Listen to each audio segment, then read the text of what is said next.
Capítulo 6. Oír el consejo del testigo fiel.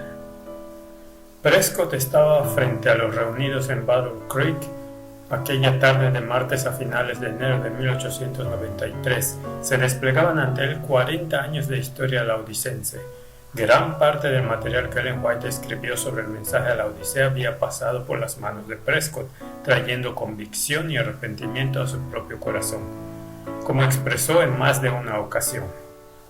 A la luz de toda esa historia y de su contexto, Prescott continuaría ahora presentando su serie sobre la promesa del Espíritu Santo y la necesidad de prestar oído al mensaje dirigido a la Odisea. Prescott sintió que el único mensaje que podía dar aquella noche para sí mismo y para todos los presentes consistía en comenzar a confesar nuestra pecaminosidad a Dios en un espíritu humilde, con profunda contrición ante Él, arrepintiéndonos celosamente. Había llegado el tiempo cuando ha comenzado a brillar la luz, luz que ha de alumbrar la tierra con su gloria, y solamente se permitiría participar en la obra final a quienes hubieran limpiado de toda contaminación sus almas, es decir, a los que se hayan arrepentido de sus pecados de forma que Dios los haya quitado. Desconozco ciertamente cómo va a suceder, pero a veces me parece que va a haber algo que nos despierte a la forma en que Dios ve el pecado, a la forma en que Él nos ve a nosotros. Pero hemos rechazado la advertencia del Espíritu y la instrucción que ha dado, así como los testimonios que nos ha enviado vez tras vez al respecto. Arrepiéntete y haz las primeras obras, pues si no te arrepientes, pronto vendré a ti y quitaré tu candelabro de su lugar. Esa ha sido la advertencia durante años: arrepiéntete, arrepiéntete, arrepiéntete. Pero no hemos escuchado ese testimonio, sino que hemos llegado al punto en el que decimos: soy rico, me he enriquecido y de nada tengo necesidad. Sin embargo, afirmo que si alguna vez hubo una compañía necesitada, es esta. Soy consciente de estar expresándome con mucha llaneza, pero no lo hago sin antes haber recapacitado y orado. Hablo así porque estoy convencido de que este es el mensaje de Dios a nuestras almas, a la mía y a las vuestras. Sé que es el tiempo para que nos arrepintamos celosamente a fin de que el derramamiento especial del Espíritu de Dios pueda venir sobre nosotros sin destruirnos. Si no hacemos de esto un asunto de ferviente oración, afirmo que eso va a significar simplemente muerte para vosotros y para mí. No podemos venir a esta asamblea pastoral y de la asociación día tras día de forma despreocupada. Es tiempo de que cada uno tiemble fervientemente por la salvación de su propia alma. Hay una obra individual que debemos hacer cada uno de nosotros en relación con esta asamblea, que consiste en un solemne escrutinio del corazón ante Dios, tomando su palabra y arrepintiéndonos a fin de poder recibir ese poder. Encuentro placer en que nos reunamos, en escuchar esas instrucciones y explicaciones de la palabra de Dios. Es para mí un gran gozo, pero os digo que podemos acudir e irnos de aquí semana tras semana, año tras año, y no alcanzar la mente de Dios relativa a este tiempo. Estaban ciertamente viviendo en un tiempo solemne. Tan pronto como Prescott terminó su disertación, A.T. Jones retomó de nuevo su tema relativo al mensaje del tercer ángel. Continuó exponiendo los acontecimientos habidos en los Estados Unidos en cumplimiento de la profecía bíblica al estar estableciéndose una imagen de la bestia, Apocalipsis 13 y 14. Y en el tiempo mismo de 1892 en que se estaba fraguando esa imagen, llegó palabra en confirmación de que el fuerte pregón del tercer ángel había empezado a resonar. ¿Cómo podían escapar a la conclusión de que el fuerte pregón tiene lugar ahora en este tiempo? Jones terminó su sermón citando parte de la carta de Ellen White a Urias Smith del verano precedente. Suponed que la atención se desviara de todas las diferencias de opinión y diéramos oído al consejo del testigo fiel. Cuando en el pueblo de Dios se humillen las almas ante Él, buscando individualmente el Espíritu Santo de todo corazón, se oirá de labios humanos un testimonio tal como el que está representado en esta escritura. Después de esto vi otro ángel que descendía del cielo con gran poder, y la tierra fue alumbrada con su gloria. Habrá rostros radiantes por el amor de Dios, habrá labios tocados por el fuego sagrado que digan: la sangre de su Hijo Jesucristo nos limpió de todo pecado. La tarde del jueves, Prescott continuó el tema en el punto donde lo había dejado la noche precedente, en la que había procurado fomentar la convicción de que era necesario un arrepentimiento profundo. Lo mismo que sucedió con Job y con los que oyeron las palabras de los discípulos en el día de Pentecostés. Una vislumbre de la gloria y pureza de Jesucristo llevó al aborrecimiento del yo pecaminoso. Esa fue también la experiencia de Esdras, siervo de Dios, quien se sintió convencido de pecado mientras procuraba llevar a Israel a orar de todo corazón por sus pecados y por los de la nación. ¿Cuál fue la experiencia de los reunidos en Battle Creek en 1893? Se nos da ahora instrucción al efecto de que los siervos de Dios entre la entrada y el altar lloren los sacerdotes ministros de Jehová y digan: perdona, Jehová, a tu pueblo y no entregues al oprobio tu heredad.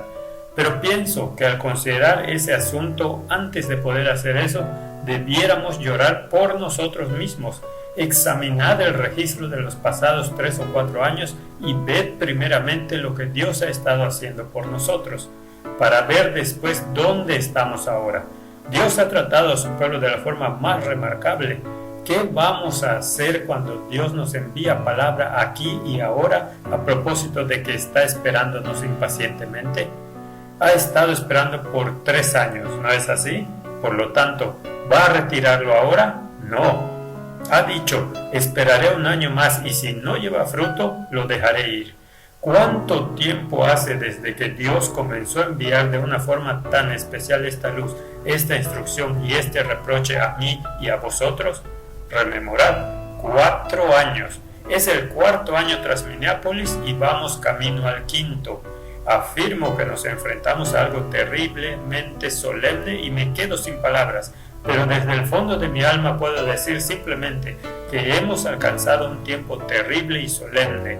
Dios ha estado esperándonos y enviándonos reprensión por 4 años. No es mi intención procurar que nadie se alinee con este pensamiento, pero siento que es mi deber presentar esas cosas con la mayor claridad posible y permitir que el Espíritu de Dios efectúe su propia obra sobre nuestros corazones. Eso es todo cuanto puedo hacer.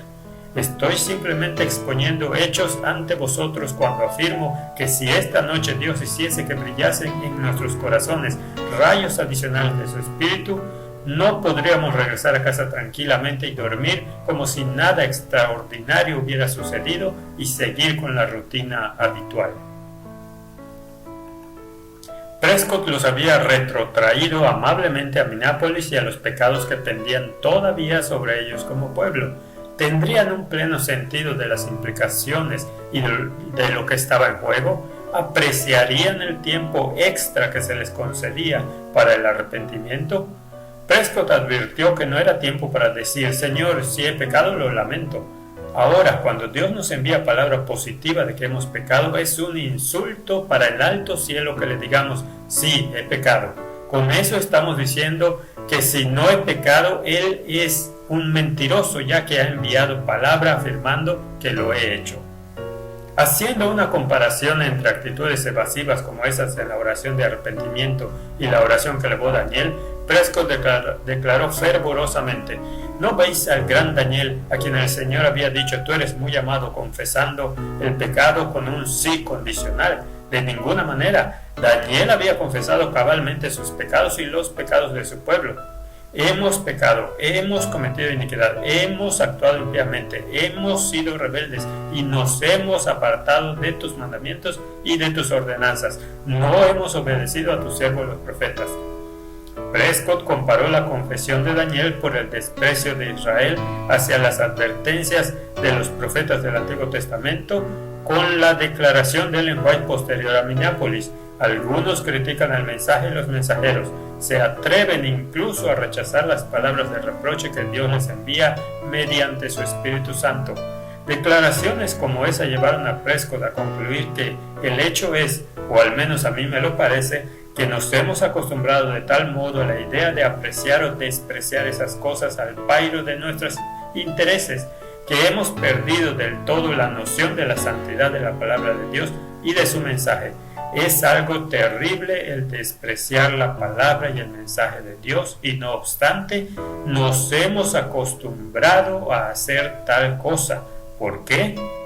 Porque el pecado está allí y porque Dios no envía males inmediatamente sobre nosotros cuando despreciamos esas advertencias. A quienes pudieran preguntarse qué debían confesar, Prescott los refirió a una declaración contenida en Obreros Evangélicos. Somos tan responsables por los males que pudimos haber evitado en otros mediante la reprobación, la advertencia y mediante el ejercicio de la autoridad parental o pastoral, como si fuéramos culpables de realizar los actos nosotros mismos. Esa declaración casi levantó de su silla Prescott. Si Dios no tiene misericordia de nosotros, ¿qué nos espera?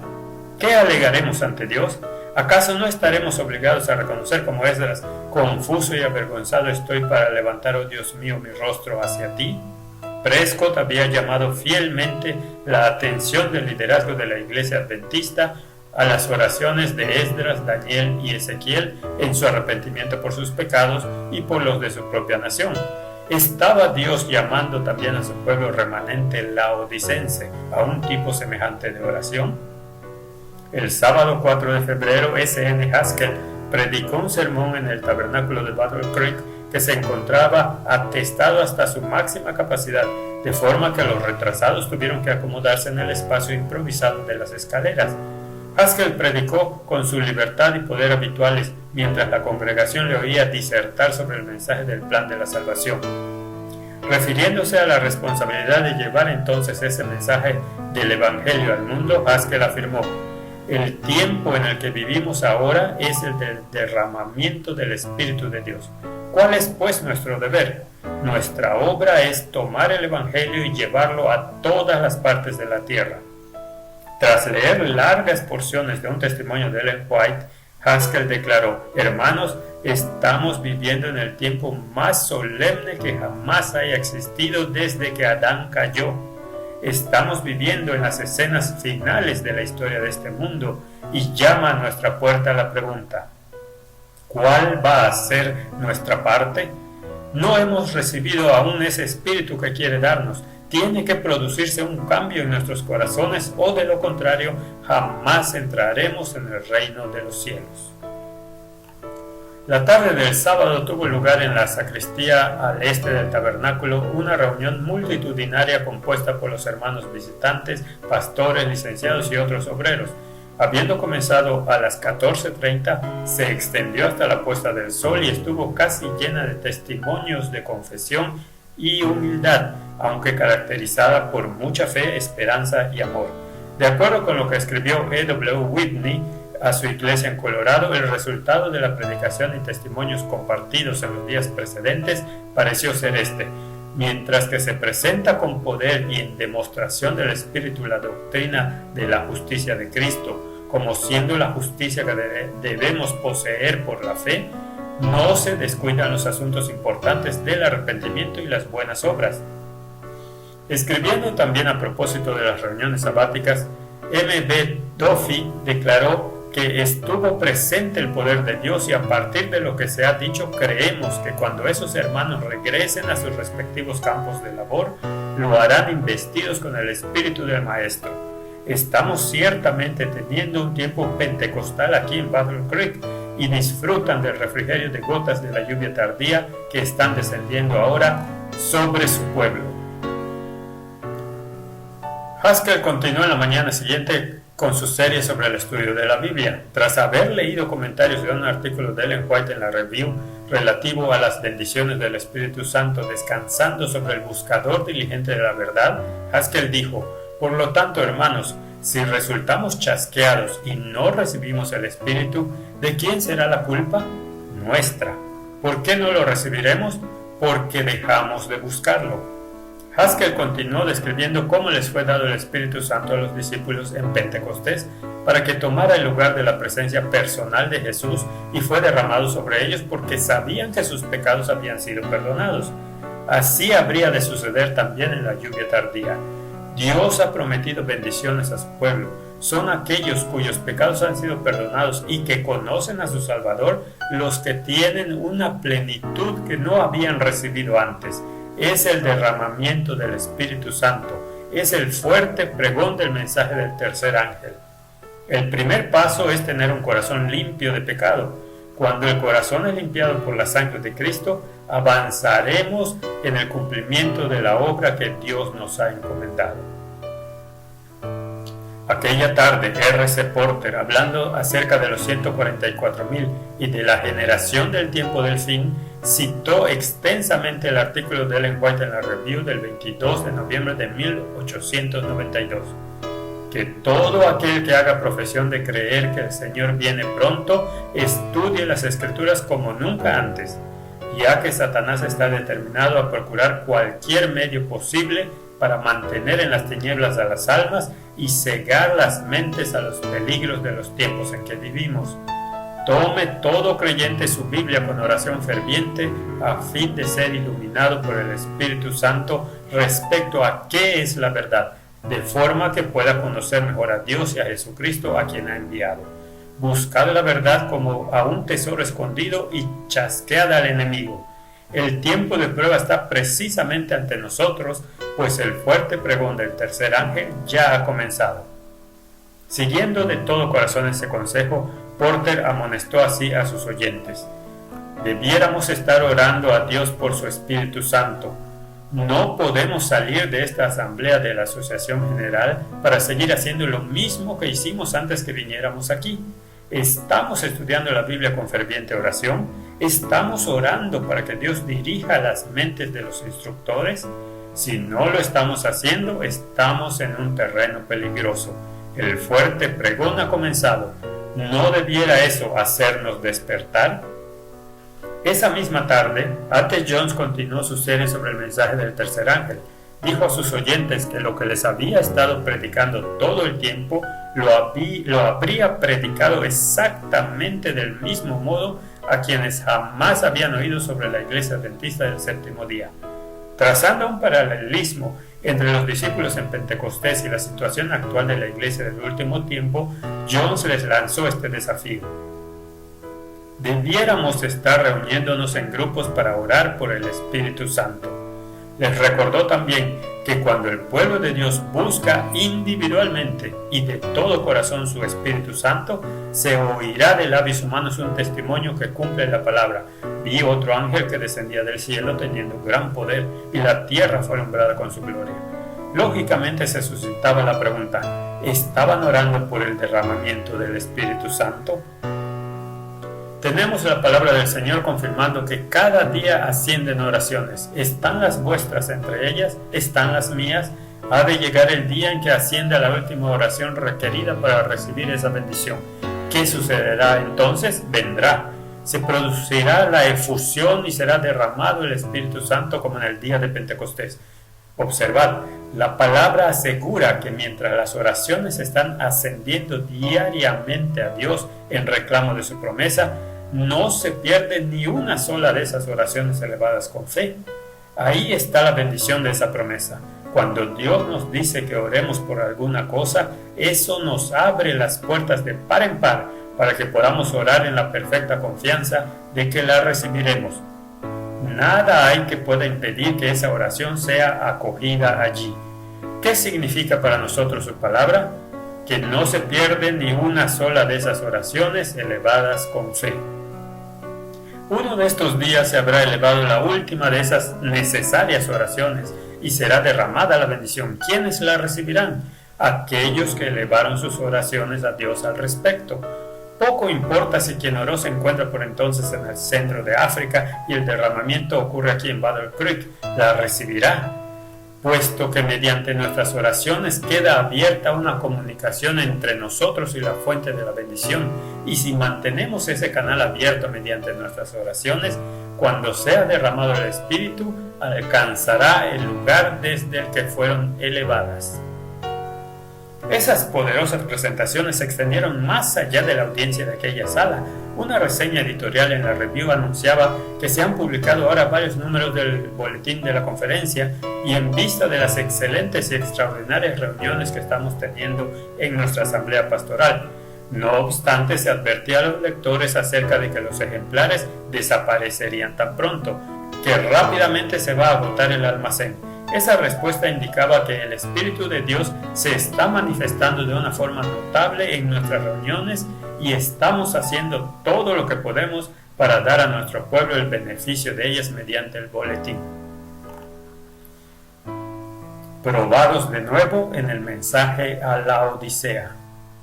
El lunes 6 de febrero por la tarde, A.T. Jones volvió a reunir todas las evidencias de que estaban viviendo en la presencia misma de los eventos que conducirían al retorno de Cristo.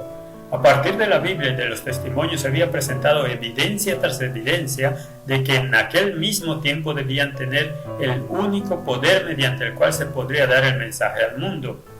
Sin embargo, Jones sugirió que el mayor peligro para aquella congregación y para el adventismo en cualquier lugar consistía en que no fueran capaces de ver las cosas de importancia vital que les concernían individualmente, es decir, cómo estaban sus propios corazones con Dios, y que en lugar de eso se concentraran en las cosas que están fuera.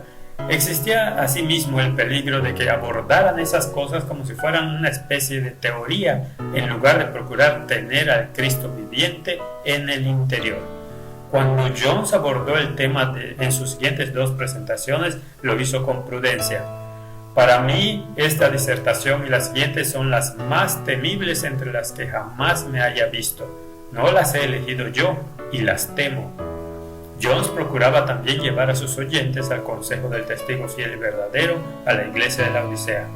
Enfatizó la necesidad del arrepentimiento a fin de que se cumpliera la plenitud de la promesa de la lluvia tardía y el fuerte pregón. Relacionó también el llamado de Dios al arrepentimiento con los eventos de Minneapolis y el subsiguiente rechazo del derramamiento del mensaje preciosísimo de la justicia por la fe. Eso implicaría una obra monumental. Cuando Jones comenzó, a pesar de ser uno de los mensajeros mediante quienes Dios estaba llamando a la puerta, no se puso aparte de sus hermanos, buscaría el arrepentimiento junto a ellos. Os pido para comenzar que no me consideréis como alguien separado de vosotros, como quien está por encima, como si os hablara desde un nivel superior, excluyéndome a mí mismo de las cosas que se vayan a presentar. Estoy con vosotros en todas estas cosas. Yo, de igual forma que vosotros, y en la misma medida, necesito, como el que más en la tierra, estar preparado para recibir lo que Dios nos tiene que dar. Así pues, os ruego que no me separéis de vosotros en esto. Y si veis faltas que habéis cometido, yo también veré faltas que cometí.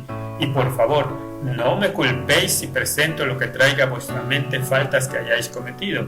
No me culpéis como si os estuviera juzgando o buscando faltas en vosotros. Presentaré simplemente los hechos, y vosotros, que tenéis parte en ellos, sabréis cada uno por sí mismo que es un hecho. De igual forma en que al concernirme a mí, sabré que es un hecho en lo que a mí respecta. Lo que procuro, hermanos, es buscar a Dios junto a vosotros de todo corazón. La congregación responde, amén. Y despejar el camino de todo obstáculo a fin de que Dios pueda darnos todo lo que tiene para nosotros. Jones les recordó que durante las reuniones había mantenido ante ellos el pensamiento de que había llegado el tiempo en el que Dios ha prometido dar la lluvia temprana y tardía. Ha llegado el tiempo en que debemos pedirla y esperarla, pero solo se concedería la lluvia tardía y el fuerte pregón cuando fueran de un corazón y una mente. En consecuencia, Jones declaró, si hay las diferencias que sea entre vosotros y cualquier otro en esta tierra, estén o no en esta asamblea, es tiempo de que vosotros y yo las quitemos del camino. Una preparación como esa permitiría que Dios cumpliese sus promesas. Eso es lo que habían hecho los discípulos antes de Pentecostés y a lo que llamaba el mensaje a la Odisea. La murmuración y las contiendas entre los hermanos eran obra del diablo, y se la debía dejar exclusivamente a él. Tenían que amar a los hermanos y defenderlos a fin de no resultar separados de Dios al volver las armas de combate uno contra otro. Para los adventistas del séptimo día había llegado el momento de confesar su condición. Bien, hermanos, lo mejor que podemos hacer es ir directamente a ese mensaje a los laodicenses y reconocer la veracidad de cada una de sus palabras. Cuando nos dice que somos desgraciados, digámosle: así es, soy desgraciado, miserable, pobre, un perfecto mendigo, y nunca seré otra cosa en el mundo. Soy ciego y no otra cosa, estoy desnudo y además no me doy cuenta de todo ello. Lo ignoro, lo desconozco en absoluto de la forma en que debería conocerlo.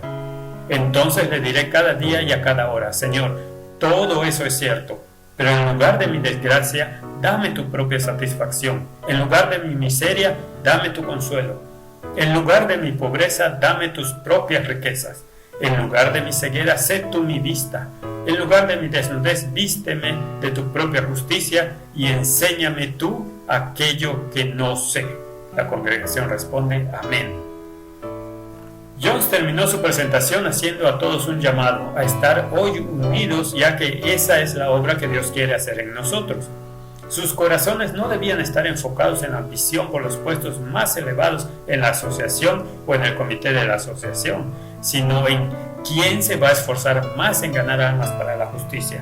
Esa fue la mente de la iglesia primitiva cuando se derramó sobre ellos el Espíritu Santo. El Espíritu de Cristo los hizo uno. Tal es el fruto de estar en Cristo.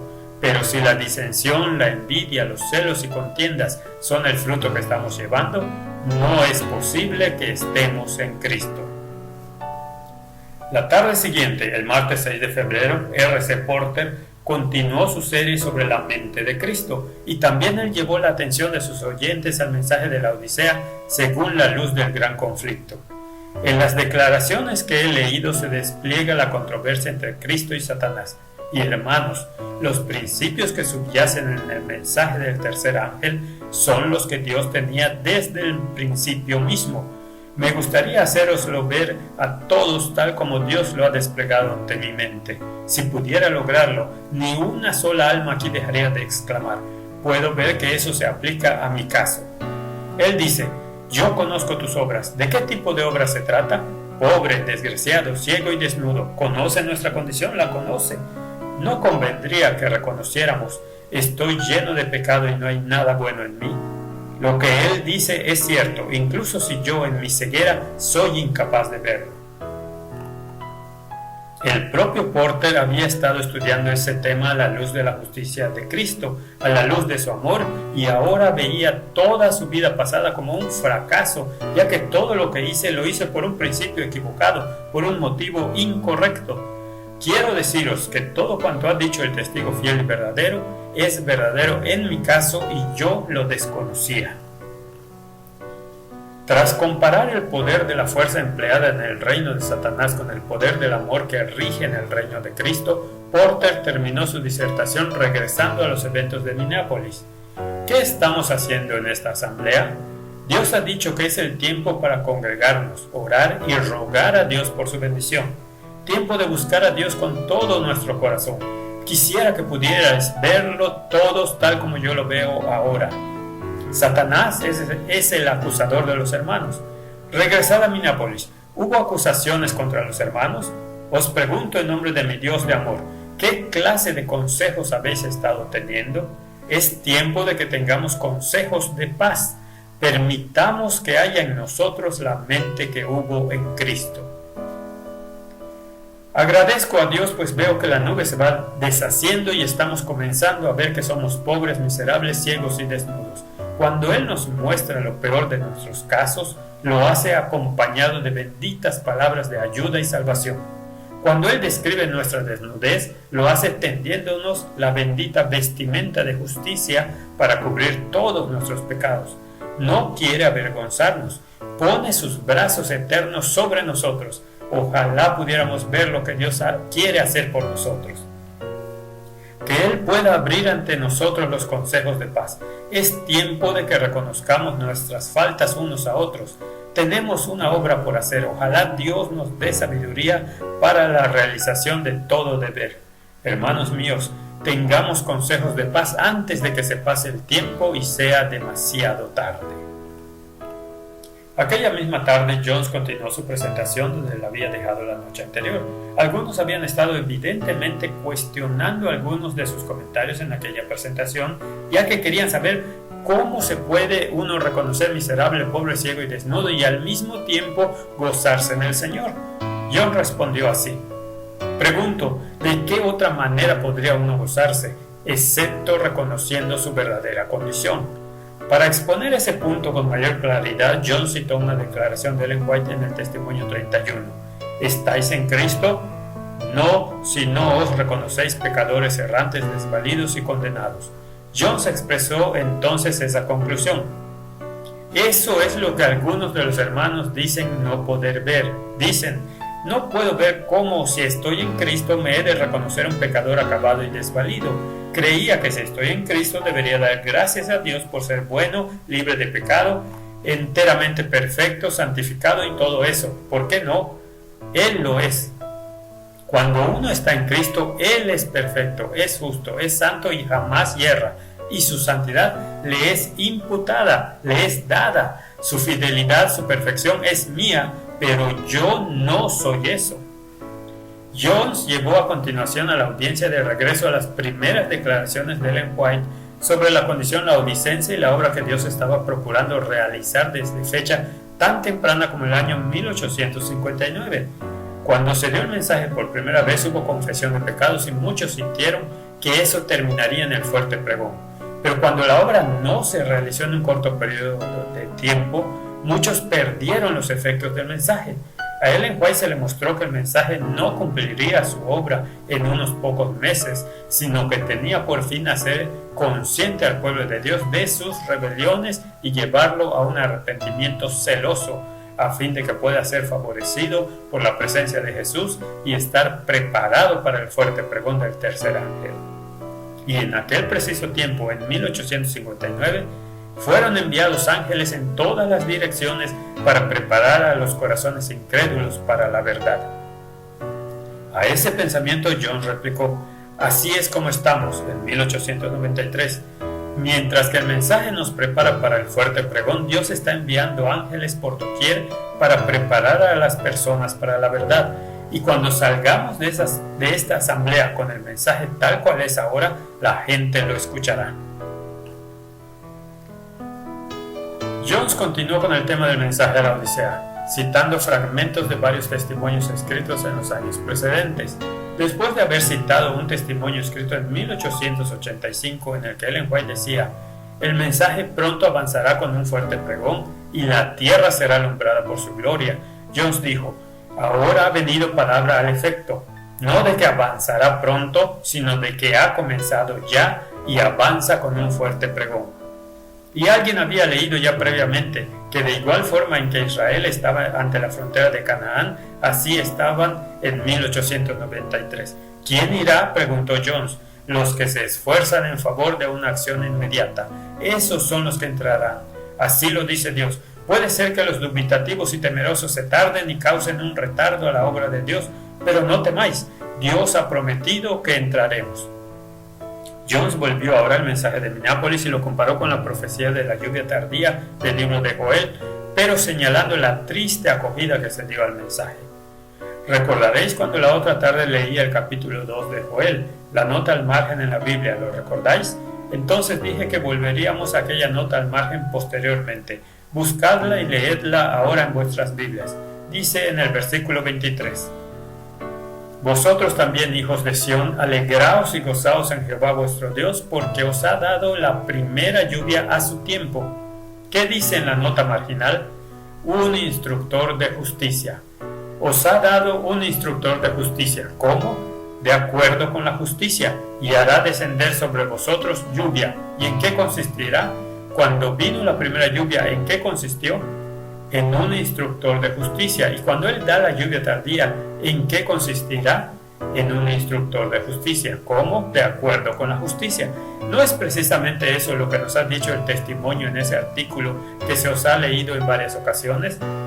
El fuerte pregón del tercer ángel, la lluvia tardía, ha comenzado ya en el mensaje de la justicia de Cristo. ¿No es eso mismo lo que nos dijo Joel en su día? ¿No fue nuestra vista desviada a fin de que no pudiéramos ver? Así pues, la lluvia tardía, el fuerte pregón, de acuerdo con el testimonio y de acuerdo con la Escritura, es el instructor de justicia de acuerdo con la justicia. Ahora, hermanos, ¿cuándo fue que este mensaje de la justicia de Cristo comenzó con nosotros como pueblo? 1 o 2 en la audiencia. ¿Hace 3 o 4 años? ¿Son 3 o son 4? Congregación, 4. Sí, 4. ¿Dónde fue? Congregación, Minneapolis. ¿Qué rechazaron entonces los hermanos en Minneapolis? Algunos en la congregación. El fuerte pregón. ¿Cuál es ese mensaje de justicia? El testimonio nos ha dicho qué es el fuerte pregón, la lluvia tardía. Siendo así, ¿qué rechazaron en Minneapolis los hermanos en esa terrible posición en la que estuvieron? Rechazaron la lluvia tardía, el fuerte pregón del mensaje del tercer ángel.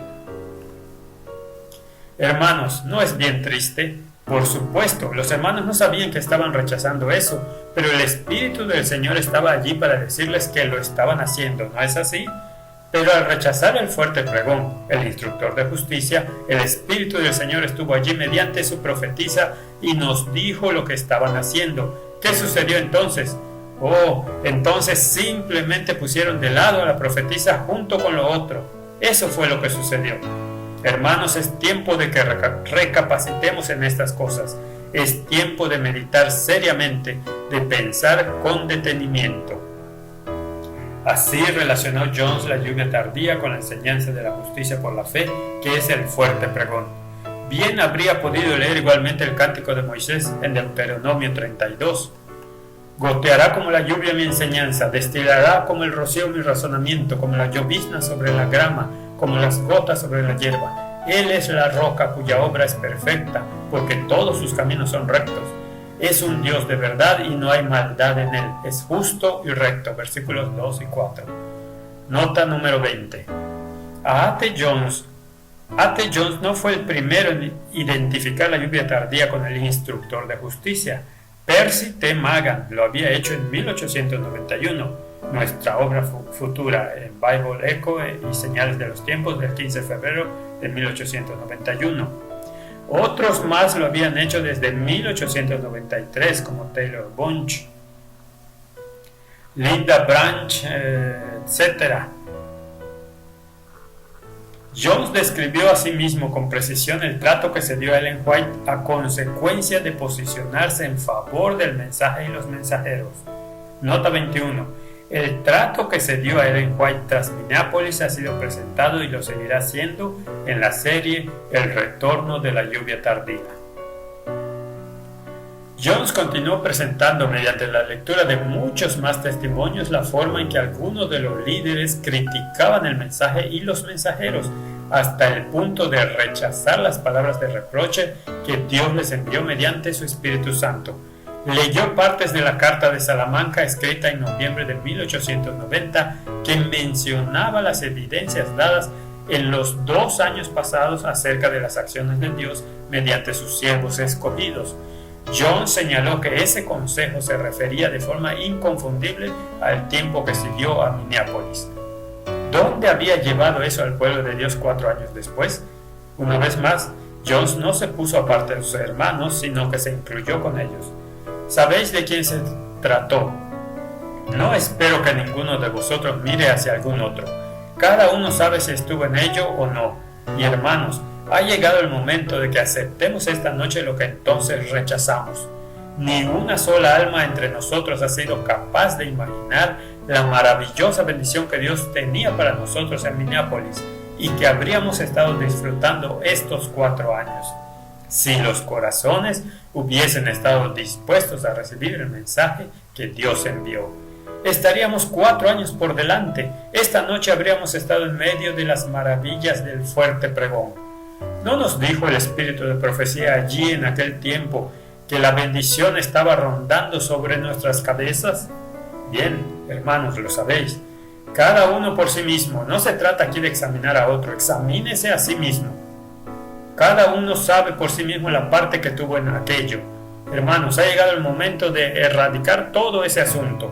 No Quiero leer 2 párrafos de este testimonio que aún no se ha publicado. Las falsas ideas que camparon ampliamente en Minneapolis no han sido enteramente desarraigadas de algunas mentes. Los que no han hecho una obra concienzuda de arrepentimiento bajo la luz que Dios ha tenido a bien dar a su pueblo desde aquel momento, no verán las cosas con claridad y se aprestarán a calificar como un engaño los mensajes que Dios envía. Ahora este párrafo adicional de los testimonios especiales. Los prejuicios y opiniones que prevalecieron en Minneapolis están lejos de haber muerto. Las semillas que fueron allí sembradas en algunos corazones están listas para revivir y dar una cosecha similar. Se han cortado las ramas, pero las raíces nunca se han erradicado y siguen llevando su fruto impío que envenena el juicio, pervierte las percepciones y ciega el entendimiento de aquellos con quienes os relacionáis al propósito del mensaje y los mensajeros. Cuando mediante una confesión cabal destruyáis la raíz de amargura, veréis luz en la luz de Dios. Sin esa obra concienzuda, nunca limpiaréis vuestras almas. Hermanos, limpiaréis así vuestras almas y abriréis el camino del Señor para que envíe su Espíritu en el derramamiento de la lluvia tardía. Jones encontró en los testimonios evidencia abundante de que el maltrato al mensaje de Minneapolis fue responsable de la demora en el fuerte pregón que se debía dar al mundo. Tras haber identificado el mensaje como si fuera un engaño y habiéndolo tratado como tal, se requería ahora el arrepentimiento antes que la lluvia tardía pudiera derramarse en su plenitud. Tras haber leído la descripción que hizo Ellen White de la adoración a Baal como la religión que se había escogido y de cómo el verdadero mensaje de la justicia fue denunciado por llevar el entusiasmo y el fanatismo, Jones hizo otro llamado al arrepentimiento. Era tiempo para tomar una posición decidida en favor del mensaje que Dios estaba enviando y no de continuar intentando nadar entre dos aguas. No había terreno neutral. Hermanos, no digo estas cosas con ánimo de encontrar faltas o de condenar. Las digo en el temor de Dios para que cada uno de nosotros pueda saber dónde estamos. Si persiste todavía alguna de esas raíces de Minneapolis tras estos 4 años, o si se ha cultivado algún resto de ellas durante estos 4 años, asegurémonos aquí y ahora que las erradicamos totalmente y nos postramos a los pies de Cristo con esta confesión. Soy desgraciado, miserable, pobre, ciego y desnudo, y no conozco mi condición. Ahí es donde estamos. Sé que allí algunos lo aceptaron, otros lo rechazaron totalmente.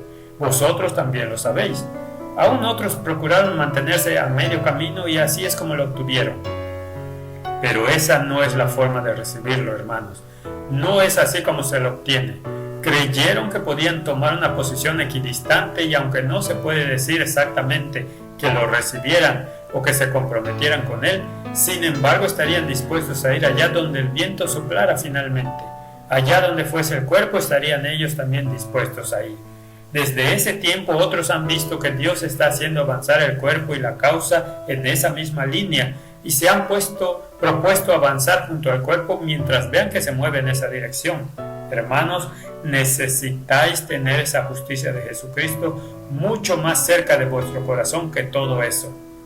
Cada uno necesita tener la justicia de Dios más cerca de él que simplemente sopesar las cosas y quedarse a medio camino. De hacer así, no conoceréis en absoluto la justicia de Dios. Aún otros han sido aparentemente favorables y estuvieron dispuestos a hablar en su defensa cuando todas las cosas iban en esa dirección.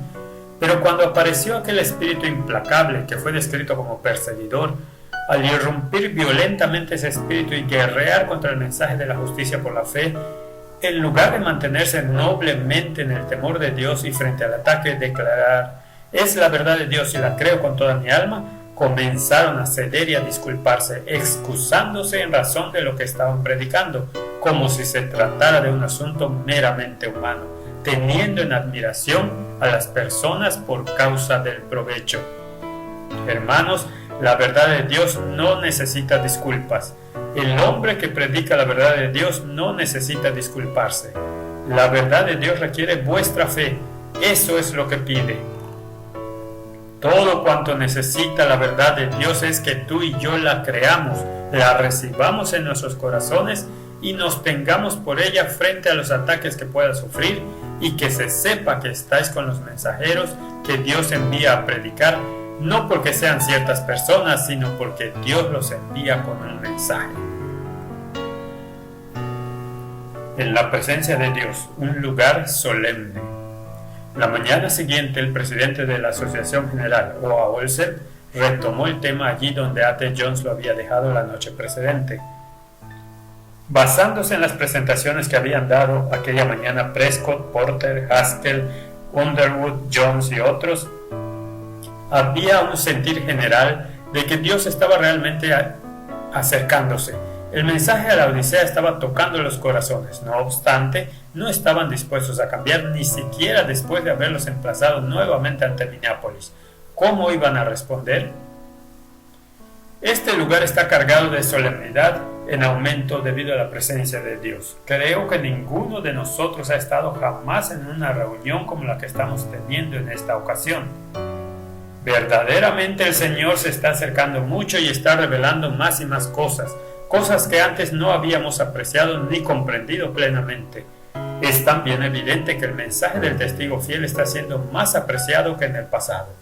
Nuestro gran problema ha sido que mientras que hemos venido siendo tal como declara el mensaje, pobres, miserables, ciegos y desnudos, no lo sabíamos. Pensábamos que teníamos la verdad y por consiguiente hemos dicho, soy rico y estoy enriquecido y no tengo necesidad de ninguna cosa. Todos estos años el Espíritu de Dios nos ha estado llamando y exponiendo cuál era nuestra condición, pero no hemos sido capaces de verla, no hemos estado dispuestos a reconocerla. Anoche sentí una gran solemnidad mientras A.T. Jones tenía su presentación. El lugar se me hacía grandioso debido a la gran cercanía de Dios en el solemne testimonio que se nos dio. Me alegra tanto que el Señor esté obrando. Espero grandes cosas a resultas de ello. A duras penas sé qué deciros esta mañana, pero hay algo que os voy a leer. Algunos se pueden sentir disgustados por el hecho de que se haga referencia a Minneapolis. Sé que algunos se han sentido agraviados y probados ante cualquier alusión a aquel encuentro y la situación que allí se dio. Pero téngase presente que la razón por la que alguien pudiera sentirse así es porque no haya sometido su espíritu. Tan pronto como nos sometemos plenamente y humillamos nuestro corazón ante Dios, el problema desaparece del todo. El simple hecho de que alguien se sienta agraviado demuestra la existencia de la semilla de rebelión en su corazón. Hermanos, Dios lo sabía todo sobre aquella reunión antes que la tuviéramos. Él está en esta obra. Él mismo es quien la dirige. Dios no puede manifestar su amor en este tiempo más efectivamente que revelándonos nuestros pecados. Como se ha dicho ya varias veces, es el pecado el que se interpone en el camino de las bendiciones de Dios. Se debe expulsar el pecado antes que pueda venir el Espíritu de Dios. Poco importa dónde esté o de quién se trate, si eres pastor desde hace muchos años o si eres un pecador que acaba de despertar el primer sentimiento de culpa. El pecado es pecado allí donde esté y debe ser eliminado antes que Dios pueda hacer morada. Ya se nos ha dicho repetidamente que Cristo no entra en componendas con el pecado, no lo puede hacer. Si en una ocasión fracasamos, el Señor nos llevará nuevamente al mismo terreno y si volvemos a fallar, nos volverá a llevar. Si fallamos una tercera vez, el Señor volverá a llevarnos al mismo terreno una vez más. ¿Por qué nos lleva vez tras vez al mismo terreno? ¿Cuál es su propósito con ello? Es para que podamos aferrarnos a su gracia y venzamos. Él no quiere que nadie perezca, sino que todos procedan al arrepentimiento. Por lo tanto, en lugar de exasperarnos porque el Señor nos lleve de nuevo al mismo terreno, démosle gracias y alabémoslo sin cesar, pues se trata de su misericordia y compasión de Dios. Cualquier cosa que no fuera eso significaría nuestra ruina y destrucción. En nosotros se debe desarrollar el carácter y la mente de Cristo antes de estar listos para vivir con Él. Por lo tanto, sea Dios alabado por interactuar con nosotros de forma tan fiel y directa. La idea misma de que Dios está acercándose tanto a nosotros en este tiempo y mostrándonos nuestro pecado en su verdadero carácter es la indicación inconfundible de que tiene grandes bendiciones para otorgar a sus siervos. Sí, no hay nada más animador que eso. Nota 24. Da la impresión de que Olsen estaba en total sintonía con los llamados al arrepentimiento que hicieron Jones y otros predicadores hasta ese momento en la asamblea. No parece haber evidencia alguna de que Olsen percibiera las presentaciones de Jones como siendo ataques vehementes contra los hermanos, tal como algunos historiadores adventistas han pretendido. Ver nota 15 del capítulo 8.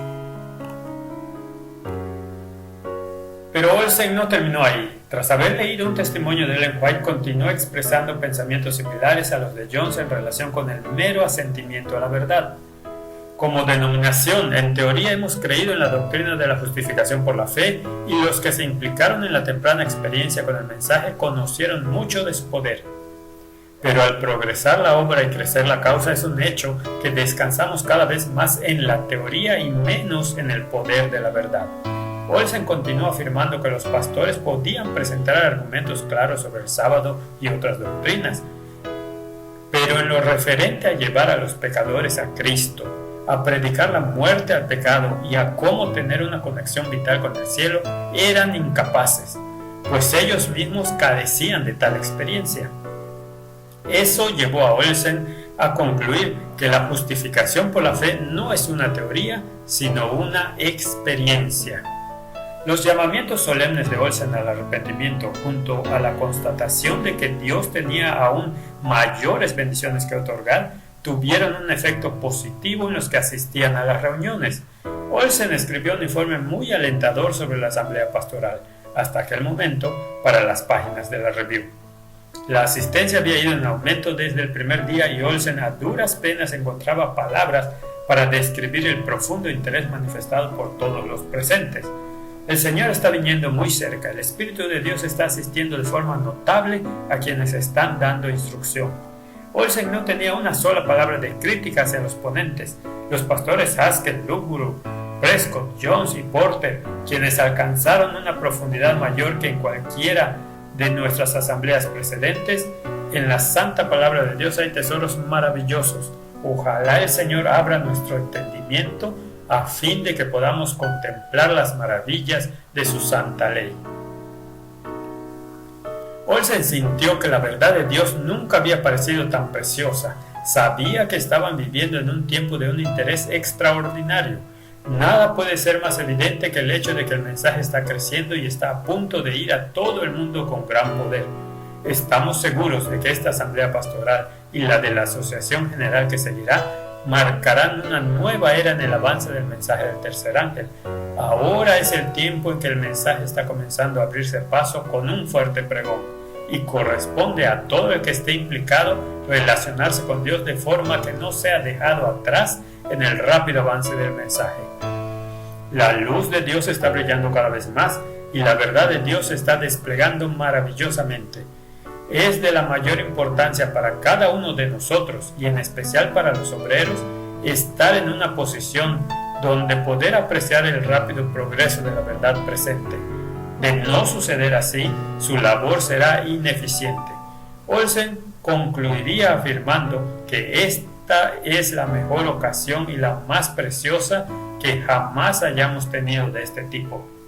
Si se busca a Dios con humildad de corazón y contrición de alma, vendrán grandes bendiciones a este pueblo y a sus siervos. La misma mañana en que Olsen hizo ese solemne llamado, R.A. Underwood predicó sobre el mayordomo fiel y la necesidad de dar con sacrificio. Algunos se habían visto forzados a dejar el ministerio y otros fueron rechazados debido a la falta de fondos procedentes del diezmado fiel. Una de las mayores fuentes de ánimo para el pastor era una iglesia fiel y dadivosa, en demostración de que había aceptado de corazón ser propiedad de Cristo. Refiriéndose al tiempo en el que estaban viviendo, Underwood citó con gozo el artículo de Ellen White en la Review del 22 de noviembre. El tiempo de prueba está precisamente ante nosotros, pues el fuerte pregón del tercer ángel ha comenzado ya en la revelación de la justicia de Cristo, el Redentor que perdona el pecado. Ese es el comienzo de la luz del ángel cuya gloria llenará toda la tierra. Me alegra tanto saber que la revelación de la justicia de Cristo es el comienzo del ángel que ha de iluminar la tierra con su gloria. Underwood planteó entonces una importante pregunta. Si ese es el comienzo, ¿acaso no hemos de recibir mucho más, incluso en este encuentro, de la luz y bendición de ese ángel al exaltar al Hijo del Hombre? Ya han aparecido por aquí y por allí relámpagos y lluvia, Zacarías 10:1. Sin embargo, ¿cuánto necesita la iglesia reseca una lluvia abundante, el derramamiento del Espíritu Santo sobre cada iglesia y sobre cada persona? Se nos ha dicho que Dios está esperando enviarnos su bendición. ¿Por cuánto tiempo va a esperar?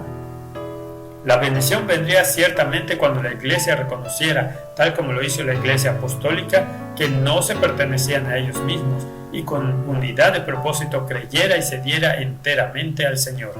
La tarde del jueves, A.T. Jones retomó el mensaje a la Odisea, lo que habían estado estudiando en las presentaciones precedentes y que se les había presentado de forma tan constante y plena, era la palabra enviada a la iglesia de la Odisea. Aquel mensaje les había mostrado su condición, junto al hecho de que no conocían tal condición. Dicho mensaje no había venido solamente de A.T. Jones. Los últimos días ha venido a nosotros de los 4 puntos cardinales, ¿no es así? Ha venido de todo ángulo y por boca de todos los que han predicado, y el Señor junto a los demás nos ha hablado directamente en la palabra que se leyó ayer sobre el particular. Si se confesaba que lo dicho por el testigo fiel era verdad, ¿no conoces que eres pobre, desgraciado, miserable, ciego y desnudo? Entonces, dijo Jones, estaremos preparados para tomar ese consejo, apreciarlo y aprovecharlo, ya que es solamente a los tibios laodicenses a quienes va dirigido tal consejo.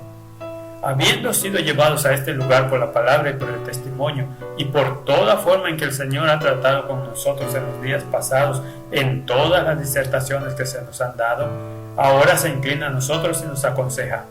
¿No es así? Por lo tanto, hermanos, no seamos tan tardos en prestar oído a este consejo como lo fuimos con el otro. Jones explicaría noche tras noche los remedios divinos que el testigo fiel ofrece. En la presente reunión se trató el oro refinado en fuego.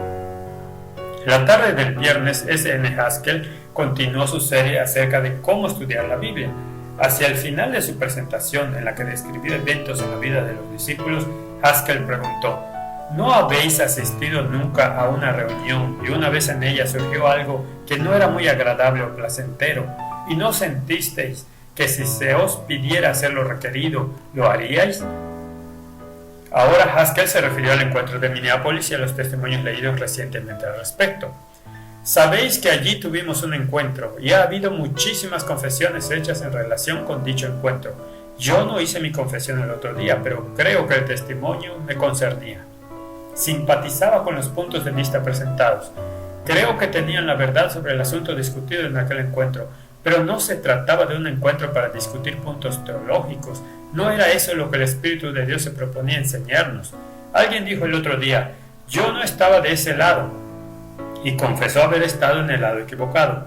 ¿Qué quería enseñarnos allí el Señor? Quería enseñarnos la justicia por la fe, y de haberla recibido estaríamos mucho más avanzados en relación a cómo estamos ahora. No se trataba de discutir si el capítulo 3 de Gálatas se refiere a la ley moral o a la ceremonial. Uno ha dicho: eso es lo que yo pensaba, por supuesto, y tuvimos esa idea en nuestras mentes precisamente tal como los discípulos tuvieron en su mente la forma en que Cristo regresaría, y no podían ver nada más, siendo incapaces de obtener la vida eterna que el Salvador quería que tuvieran. Debemos acudir como niños a fin de obtener la luz y la verdad que Dios tiene para nosotros. Cuando el Señor nos lleva de nuevo por el mismo camino, podéis estar seguros, hermanos, que es para probar nuestro juicio, para ver si discernimos o no el Espíritu de Dios. Cuando Dios nos habla, dejemos de lado nuestras propias ideas, puntos de vista, caminos y planes, y vengamos como niños, tomando la palabra de Dios exactamente tal como Él la revela en la Sagrada Biblia, mediante su Espíritu. Y cuando recibimos su testimonio, obtendremos esa misma bendición que Dios dispuso que su pueblo tuviera en el encuentro de Minneapolis.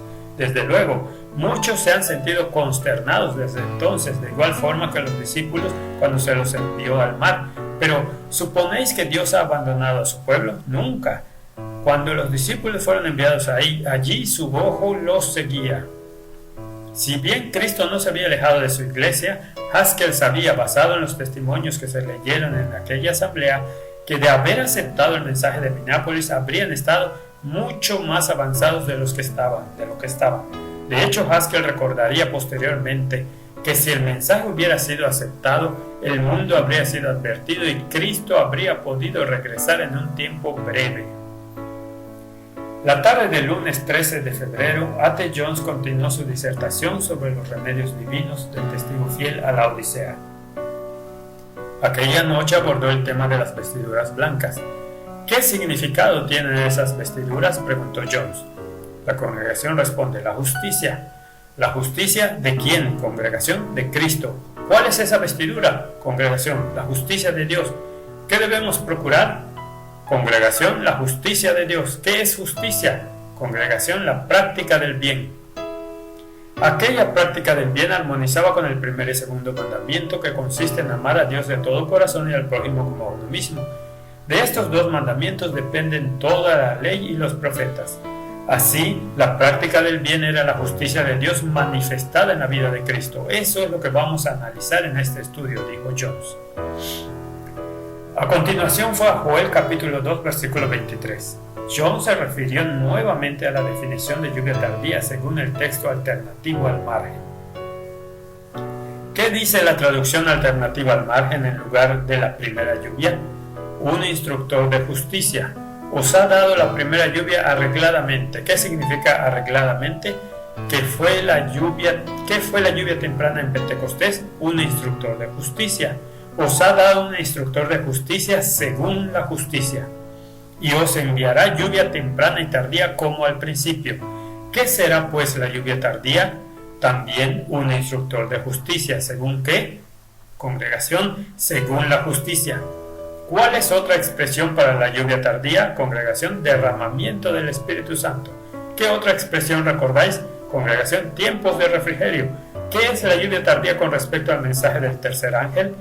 Congregación, el fuerte pregón. ¿Cuál es la lluvia tardía en relación con la caída de Babilonia? Es el otorgamiento de ese poder, de esa gloria con la que el ángel de Apocalipsis 18 alumbra la tierra. A continuación, Jones leyó a partir de un sermón de S.N. Haskell que figura en el Boletín Diario de la Conferencia General del 31 de enero, en el que citaba el artículo de Ellen White en la Review. El tiempo de prueba está precisamente ante nosotros, pues el fuerte pregón del tercer ángel ya ha comenzado en la revelación de la justicia de Cristo. Ese es el comienzo de la luz del ángel cuya gloria llenará toda la tierra. A continuación citó el testimonio de W. Prescott leído el 28 de enero. El mensaje de la justicia de Cristo ha de resonar de una parte del mundo a la otra. Esa es la gloria de Dios que termina la obra del tercer ángel. Juntando ambas declaraciones, Jones concluyó que cuando alcanzamos el tiempo de la lluvia tardía del fuerte pregón, del ángel que desciende del cielo con gran poder, todas esas cosas vienen juntas, tal como afirma las palabras del Señor. Se nos lleva simplemente al mismo punto al que llegamos en el estudio de los acontecimientos que están ante nosotros y que nos llevaron a comprender lo que está por sobrevenirnos. Todo lo anterior apuntaba a la justicia de Cristo, que era el mensaje que había venido a la iglesia desde Minneapolis. La lluvia tardía es el fuerte pregón del mensaje del tercer ángel, es el comienzo de ese mensaje glorioso que alumbra la tierra. Pero la lluvia tardía es la enseñanza de la justicia. ¿Cuándo nos vino ese mensaje de la justicia de Dios como pueblo? Congregación, hace 4 años. ¿Dónde? Congregación en Minneapolis. Sí, consideramos ese punto anoche. Ese mensaje de la justicia de Cristo es el fuerte pregón. Es la lluvia tardía. Hemos estado ya orando en esta asamblea por la lluvia tardía, ¿no es así? ¿Lo habéis estado haciendo? Sí. ¿Qué estabais esperando como respuesta a vuestras oraciones? ¿Estáis ahora preparados para recibir la lluvia tardía? Hemos estado aquí orando por ella. He aquí la relación. Los testimonios nos dicen lo que es y también lo hace Joel. Pregunto simplemente esto: ¿estáis dispuestos a recibir la lluvia tardía? Es decir, ¿estáis dispuestos a recibir el mensaje divino de la justicia según la justicia? Veamos eso más detenidamente. Joel dice en la traducción alternativa marginal que se trata de un instructor de justicia, el que nos trae la enseñanza de la justicia según la justicia. ¿Qué idea trae sobre la justicia? Congregación, la idea de Dios. No, trae mi idea. Congregación, no. Sí, mi idea funcionará. Congregación, no. ¿Por qué no? Si yo recibo la justicia de Cristo según mi idea, ¿acaso no bastará eso? ¿No es eso en lo que consiste recibir la lluvia tardía? ¿No es recibir la justicia de Cristo? Congregación, no, eso sería su propia justicia. Pero ese es precisamente el problema con muchos de los que han oído el mensaje de la justicia de Cristo de acuerdo con su propia idea de lo que es la justicia y no han recibido en absoluto la justicia de Cristo. John se refirió a continuación a los diferentes tipos de recepción que se había dado al mensaje en los pasados 4 años. Algunos lo aceptaron tal como fue dado y se alegraron en las nuevas de que Dios disponía de una justicia que pasaría a la prueba del juicio, que sería acepta ante Él. Un día, una justicia muy superior a la que el ser humano pudiera manufacturar en años y años de ardua labor. Los hay que se han esforzado casi hasta el agotamiento en procura de un grado suficiente de justicia como para atravesar el tiempo de angustia y hallarse en paz con el Salvador cuando Él regrese, pero no lo han alcanzado. Se sintieron tan aliviados al saber que Dios había confeccionado ya un manto de justicia y lo había ofrecido como un don gratuito a todo el que quisiera tomarlo, a todo aquel que respondiera ahora, en el tiempo de las plagas, en el tiempo del juicio y por toda la eternidad, que lo recibió gustosamente tal como Dios lo dio y agradeció profundamente al Señor por ello. Otros no quisieron tener nada que ver en absoluto, lo rechazaron totalmente. Hubo un tercer grupo formado por quienes parecieron tomar una postura a medio camino. No lo aceptaron plenamente, ni lo rechazaron tampoco abiertamente. Prefirieron adoptar una postura intermedia y seguir a la multitud en el caso de que ésta lo aceptara. Esa es la forma en la que esperaban recibir la justicia de Cristo y el mensaje de la justicia de Dios. Así, entre la entrega y la aceptación abierta, franca y sin titubeos en un extremo, y el rechazo abierto y declarado en el otro, se ha ido posicionando desde entonces una franja dispersa de personas acomodaticias, explicó Jones. ¿Estarían los que habían tomado una posición a medio camino mejor preparados para discernir en qué consistía el mensaje de la justicia de Cristo sin arrepentirse? El propio Jones había oído de labios de algunos que se habían opuesto abiertamente al mensaje desde el tiempo de Minneapolis decir amén a declaraciones que eran tan abiertas y decididamente papales que ni la propia iglesia papal las podría articular mejor. Jones dedicaría el resto de su presentación a comparar la idea humana sobre la justicia por la fe con la idea de Dios. Nota número 33. Jones no estaba equivocado en su declaración, ya que la propia Ellen White había escrito en el contexto de la controversia relativa al mensaje de Minneapolis: si la fe y las obras pudieran comprar el don de la salvación para alguien, entonces el Creador estaría en la obligación hacia la criatura. Se abre aquí la posibilidad de aceptar la falsedad como si fuera verdad.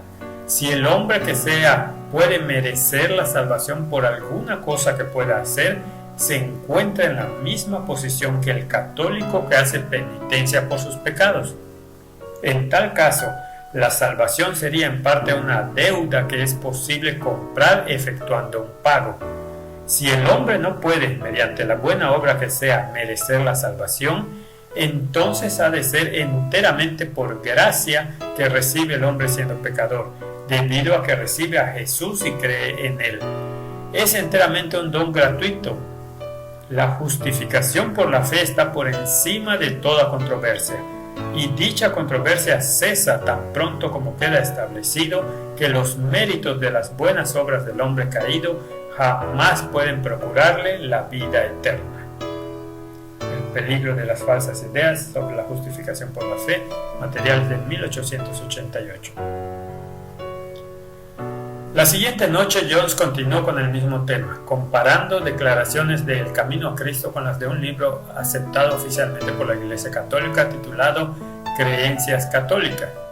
Jones leyó porciones de ambos libros de manera que su audiencia pudiera disponer de las dos cosas: la verdad de la justificación por la fe y la falsificación de la misma, una al lado de la otra. Jones quería que vieran cuál era la idea católico-romana sobre la justificación por la fe, ya que él mismo había tenido que hacerle frente entre profesos adventistas del séptimo día en los 4 años precedentes. Esas cosas, esas mismas expresiones que contiene el libro católico que os traigo acerca de la justificación por la fe y de cómo obtenerla, son las mismas expresiones que profesos adventistas del séptimo día me han manifestado, haciéndolas pasar por justificación por la fe. John se preguntó justificadamente cómo podía entonces la Iglesia llevar un mensaje a este mundo advirtiéndole contra la adoración a la bestia si es que abrazamos en nuestra propia profesión las doctrinas de la bestia. ¿Será eso posible? La congregación responde: no. Por consiguiente, esta noche llamo vuestra atención a fin de que podáis verlo tal cual es. Tras comparar varias declaraciones del Camino a Cristo y de las creencias católicas, Jones concluyó llevando a sus oyentes de nuevo a Minneapolis, donde se hicieron varios intentos de votar un credo sobre la justificación por la fe que era opuesto al mensaje enviado por Dios. Según lo anterior, la creencia católica, ¿qué es fe? La fe del credo. Redactan simplemente una declaración a la que llaman doctrina de Dios, entonces la crees y haces lo mejor que puedes, y eso pasa por justificación por la fe. Sea que el credo esté redactado por escrito en algún lugar, o sea que se lo apruebe por votación en una asamblea de la Asociación General, no hace diferencia alguna en lo que respecta al principio. El credo está allí y la aceptación del mismo constituye esa clase de fe. Hay aquí algunos que recuerdan la ocasión, hace 4 años, y el lugar, Minneapolis, en que se hicieron 3 intentos directos por lograr precisamente eso, encorsetando así el mensaje del tercer ángel mediante un voto de la Asociación General. Lo que algunos consideran creencias, las establecemos como si fueran los hitos, y posteriormente votamos que nos vamos a mantener en los hitos, sea que sepamos cuáles son los hitos o que no los sepamos. Después acordamos guardar los mandamientos de Dios y un cúmulo de otras cosas que vamos a hacer, y pasamos todo ello como si fuera justificación por la fe. ¿Acaso no se nos advirtió en aquella ocasión que el ángel del Señor dijo mediante Ellen White: no deis ese paso, no comprendéis lo que eso implica? No puedo tomar el tiempo en deciros lo que eso implica, pero el ángel dijo: no lo hagáis, allí estaba el papado. Eso es lo que el Señor estaba intentando decirnos y quería que comprendiéramos. El papado estaba en eso. Así ha sucedido con toda otra iglesia que haya salido del papado. Corrieron durante un tiempo por la fe en Dios y después establecieron alguna idea humana sobre la doctrina y votaron mantenerse en ella. Votaron que esa sería la doctrina de la iglesia, de forma que esa es la fe del credo, que se debe seguir mediante el propio esfuerzo. ¿Hay aquí alguien de los que estuvieron en aquella ocasión que no vea ahora lo que entonces sucedió? Así, hermanos, ¿no es tiempo de desecharlo, puesto que nos priva de la propia vida? Nos va a privar de la vida. Desecharlo nos crucificará con Jesucristo. Causará una muerte tal al pecado como a la que jamás soñamos en nuestras vidas. Quitará de nosotros esa mente papal, ese espíritu endurecido, para poner en su lugar la mente divina, tierna y amante de Jesucristo. Esa mente que no quiere credo, ya que tiene al propio Cristo. Nota 34. No son exagerados los comentarios de John relativos a los intentos de votación en la sesión de la Asociación General de 1888 y las actitudes papales exhibidas en aquella ocasión por parte de algunos. Ver Ron Duffield, El retorno de la lluvia tardía, volumen 1, páginas 107 a la 117, 133 a la 136 y 139 a 141. Las vestiduras blancas ofrecidas por el testigo fiel están ciertamente tejidas en el telar del cielo y no tienen una hebra de invención humana. Ahora bien, ¿Reconocería la Odisea su desnudez y gran necesidad de tales vestiduras blancas? Jones terminó su última disertación en la Asamblea Pastoral, que iría seguida de muchas más en la Asamblea de la Asociación General. Respuesta a la Asamblea Pastoral. La Asamblea Ministerial terminó con una nota triunfal. S.N. Haskell informó así a Ellen White: Dios está ciertamente derramando su Espíritu Santo. Los hermanos declararon que la asamblea había sido un éxito, y Haskell sintió que Dios le había concedido a él y a los otros ponentes un grado de libertad en sus presentaciones. Haskell no sintió necesidad de pormenorizar toda vez que ella iba a recibir copias de los boletines. Mencionó, no obstante, un número de visitantes no adventistas que se habían convertido escuchando las presentaciones y los testimonios de Ellen White que se leyeron. Algunos en la ciudad, quienes a duras penas habían oído un sermón, sintieron convicción por sus pecados y no pudieron hallar descanso hasta no haber entregado a Dios sus corazones, yendo después a explicarles a sus vecinos lo que el Señor había hecho por ellos. Empezaron al punto a guardar el sábado, a pesar de no haber oído nunca un sermón sobre él ni haber leído nada al respecto. Eco Bíblico informó en términos parecidos, afirmando que el reverendo Simmons de la Iglesia Congregacional Independiente en Battle Creek solicitó una serie de reuniones en su iglesia. Los hermanos estaban intentando encontrar la forma de que fuera el pastor A.T. Jones una vez terminada la sesión de la Asociación General, pero el señor Simmons no quería esperar, así que a pedido al hermano Prescott que comience para continuar después el pastor Jones tras la asamblea. Así es como vino una invitación urgente del pastor de una de las iglesias populares más punteras para escuchar la verdad. La revista Eco comprobó la veracidad de la escritura. El Señor ha hecho esto y es cosa maravillosa a nuestros ojos. Eco Bíblico del 15 de febrero de 1893. G.C. Tenney, quien fue enviado a la Asamblea Pastoral y a la sesión de la asociación desde Nueva Zelanda por solicitud de Ellen White, indicó en su informe que aquellas reuniones se contaban entre las más importantes y en muchos respectos ocupaban el primer lugar, al compararlas con cualquier otra asamblea. Tenney sintió que al avanzar en la investigación se accedió a verdades más profundas y a un mejor conocimiento espiritual.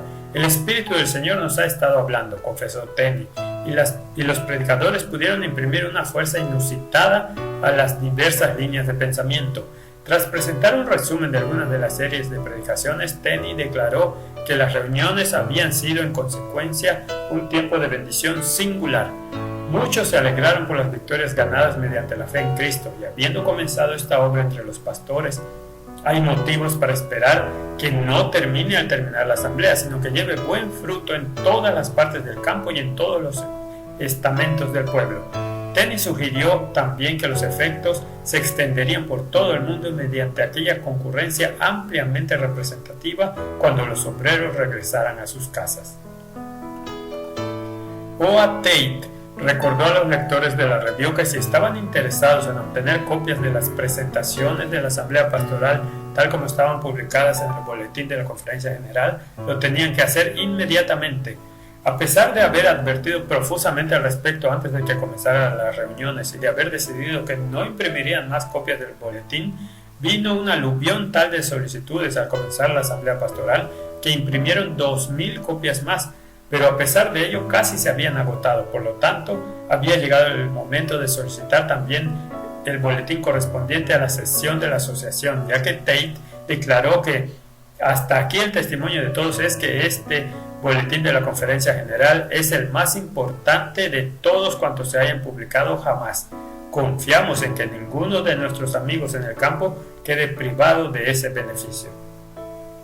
La solemnidad que ha sobrecogido a todos los asistentes a la Asamblea Pastoral ha sido muy notable, escribió William Covert para la Review.